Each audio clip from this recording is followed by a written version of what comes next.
Hello, আসসালামু আলাইকুম। আজকে ছোট্ট একটু গল্প নিয়ে এসেছি আপনাদের জীবনে। আজকের ঘটনা আমার জীবনের। আমি একটা গাড়ি চালাই, যেমন একটা ভ্যান। সকালবেলা আমি গাড়িটা নিয়ে বেরিয়েছি, কিন্তু বাইরে এনের পরে হঠাৎ করে 2 ঘন্টা বসে রয়েছি, কিন্তু ভাড়া পাইনি।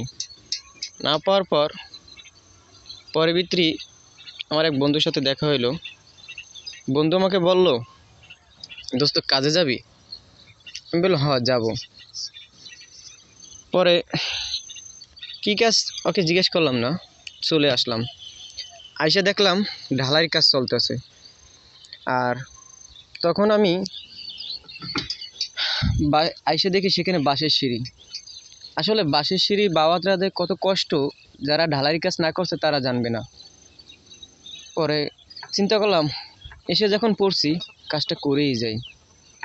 যখন কাজ করা শুরু করলাম, কতক্ষণ সময় করার পর ভাই এত কষ্ট হয়েছে। বাঁশের সিঁড়ি তো অনেক দিন পর কাজে গেছি, সিরিয়াস কষ্ট হয়েছে। তারপর সেই কষ্ট করার পর দিলাম কাজ শেষে, তখন 500 টাকা পেয়েছি। কিন্তু সেই 500 টাকা নিয়ে বাসায় গিয়েছি, কিন্তু বাসায় যাওয়ার পর পেটে প্রচণ্ড খিদে ভাই।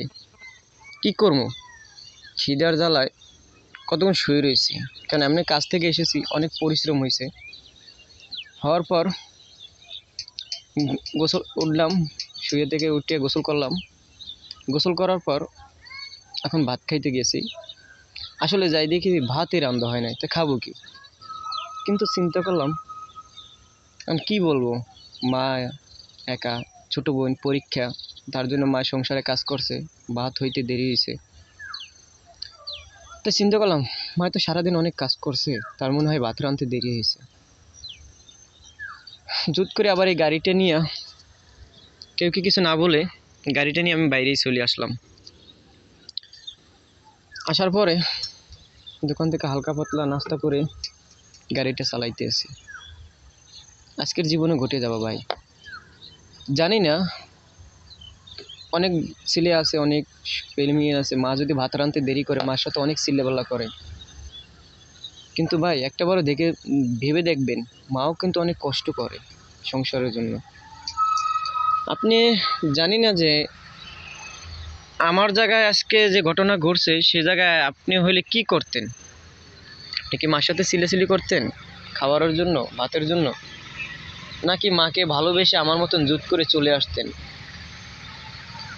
তো যে মাকে ভালোবাসবেন, মানে সে আমাকে কমেন্ট বক্সে জানাবেন যে আসলে এই সিচুয়েশনে হলে কি করতেন আপনি? কি মার সাথে ঝগড়া করতেন খাবারের জন্য, না চলে আসতেন?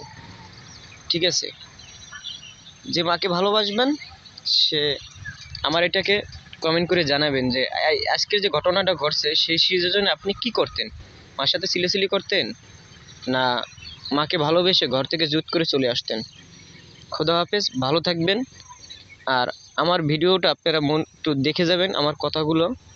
যে মাকে ভালোবাসবেন সে আমার ভিডিওটা দেখে যাবেন, আর কমেন্ট বক্সকে জানিয়ে যাবেন আজকে সিচুয়েশন আপনি কি করতেন? মাকে ভালোবাসতেন, শ্রদ্ধা করতেন, আমার মতন কি এরকম ঘর থেকে চলে আসতেন, নাকি খাওয়ার জন্য চিল্লাচিল্লি করতেন? আর নতুন কোনো ভিডিও পাওয়ার জন্য আমার চ্যানেলটাকে সাবস্ক্রাইব করে রাখবেন। আর আমি ভাই আরও অনেক গল্প আছে আমার জীবনের, সেটা আপনাদের পরে নেক্সট টাইমের ভিডিওতে বলবো, কেন ভিডিও অনেক বড় হয়ে গেলে অনেকে দেখতে চান না। তাই খোদা হাফেজ, ভালো থাকবেন, সুস্থ থাকবেন, মা বাবার খেয়াল রাখবেন।